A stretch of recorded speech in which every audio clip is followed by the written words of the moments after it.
Rebecca and I have both had the opportunity to read The Merciless by Danielle Vega, and therefore this review will include the both of us. So I will go first, and if you stick around until the end of what I have to say, you can also listen to her thoughts. So Danielle Vega's The Merciless is the story of a girl named Sophia who moves to a new town because her mother is in the army and she moves to a new place every so often. And on her first day at school, she sort of falls into the group of the really popular girls who she admires.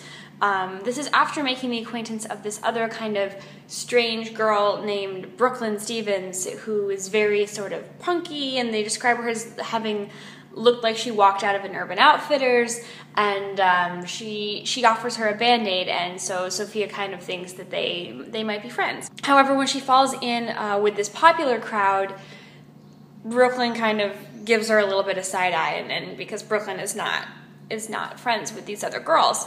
These girls are spearheaded kind of by a girl named Riley, who is their ringleader, and she's fairly religious. And these popular folks seem to think that Brooklyn, who used to be friends with them, needs to have this evil cleansed from her.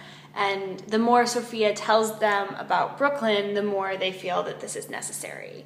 So eventually they make plans to try and cleanse Brooklyn of this evil, and that is where I'm going to stop summarizing, because these girls go from harmless to creepy to all-out insane in a very short period of time. This is a horror novel. It's also one of the shortest YA novels I've ever read. It's I went through it in a matter of hours. It is fairly gruesome. If you are faint of heart, this book is most certainly not for you. I think the pink cover works very well for this book, considering that they are a bunch of your fairly typical popular high school girls who are into this weird kind of, not a cult, but odd thing where they feel they need to exorcise people. But I think the pink cover and the way that this book is presented is a very smart choice. Horror is generally, as you might understand, not really my thing, and I do believe that this is the beginning of a series. I think personally, given the ending, it would have worked better as a standalone. I really wasn't a fan of the way this book ended.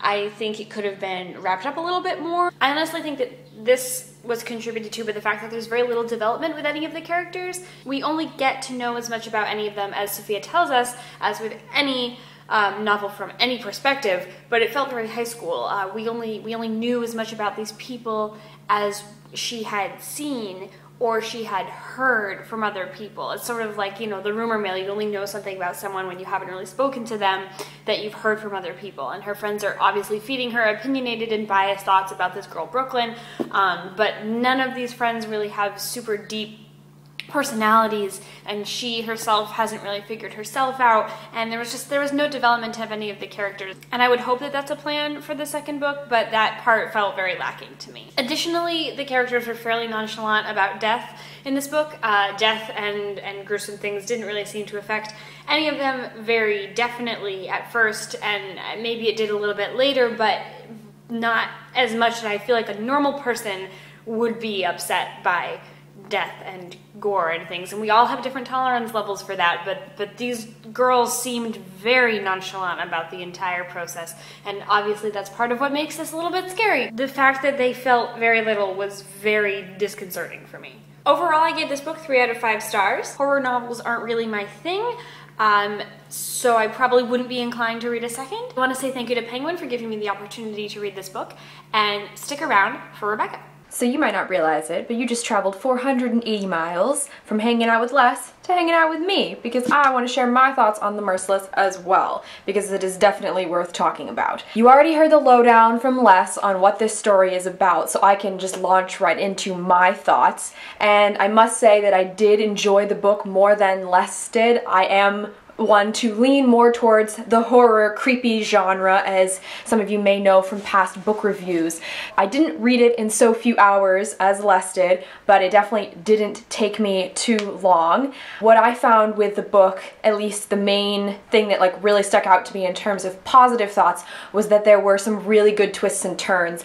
I was definitely convinced at least 2 times that things were going to occur a certain way, and then the book completely flipped and changed everything I assumed was going to happen, suddenly was no longer what was going on. Therefore, it made for a more enjoyable read because I'd get to one part and immediately want to figure out what was happening next. I also want to highlight how gruesome this book was. I feel like a lot of people are underestimating just how icky it can be, thinking, you know, okay, it is only YA, and yes, it does say for mature audiences only, but how bad could it really be?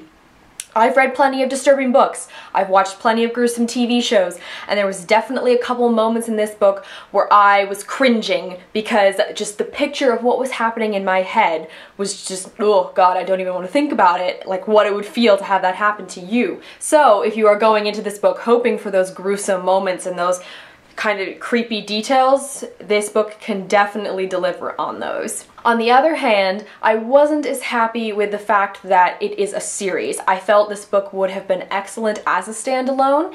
It became very evident towards the end that this book was not going to wrap itself up. Things started going in a new direction and went from being what I would consider a sort of psychological book to being more of a fantastical, and I just wasn't as big of a fan of something like that. There is a lot of inner turmoil in our main character Sophia as she tries to figure out how is she going to stop this? What is she going to do?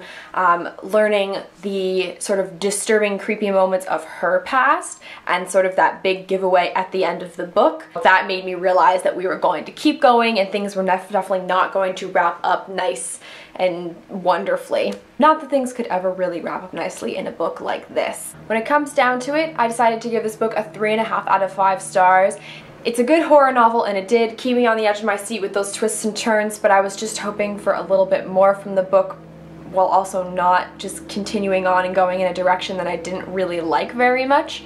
The likelihood of me picking up this sequel is not non-existent, but it's definitely lessened by how things were wrapped up. If you have read The Merciless, feel free to let us know what you thought in the comments, whether you were also cringing at moments, what you didn't like. Obviously, we're trying to keep it spoiler-free for those people who haven't had the chance to read the book yet.